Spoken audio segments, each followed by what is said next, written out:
Third part में आपने देखा नारुतो के सामने पायल अचानक धुएं में बदलकर गायब हो जाती है। वो कुछ नहीं समझ पाता, वो गायब नहीं हुई, पायल अपने आखिरी खेल के लिए छिप गई थी। पायल के पिता नारुतो को मिलने बोला था। बूढ़ा आदमी, आंखों में पश्चाताप। नारुतो, आपकी बेटी पायल वो कोई भूत बन चुकी है।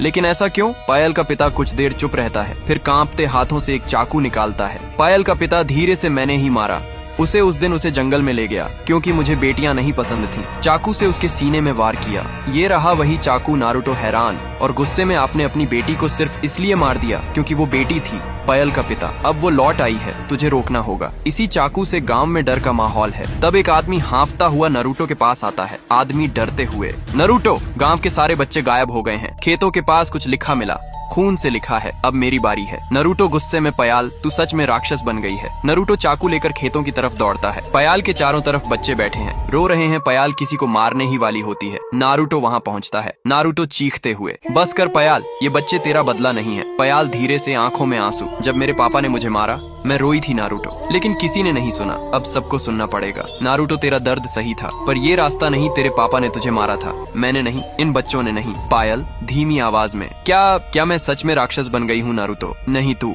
अब भी इंसान है, बस एक दर्द में डूबी आत्मा, और इस दर्द को अब खत्म करना होगा। नारुतो चाकू उठाता है, वही चाकू जिससे पायल की हत्या हुई थी। नारुतो धीरे से, ये चाकू उस आदमी के हाथ में था जिसने तुझे मारा। अब यही चाकू उस हाथ में है जो तुझे मुक्त करना चाहता है। पायल आंखें बंद कर लेती है, दोनों हाथ फैला देती है, जमीन पर खड़ी है। पायल कांपती आवाज में, अगर तू मुझे माफ कर सकता है नारुतो तो कर दे, हमेशा के लिए खत्म कर दे मुझे। नारुतो चुपचाप चाकू उसके सीने में धीरे से घुसाता है। कोई चीख नहीं, कोई आवाज नहीं। पायल की आंखों से आंसू बहते हैं, वो बैठ जाती है और गायब हो जाती है। नारुतो बच्चों के साथ बैठा है, पास में वो चाकू जमीन में गड़ा हुआ है। पायल का पिता दूर बैठा रो रहा है। नारुतो, जो बेटी मरी नहीं, बस सुनी नहीं गई, वो एक दिन भूत बन गई। पार्ट 5 के लिए 10K कमेंट करो।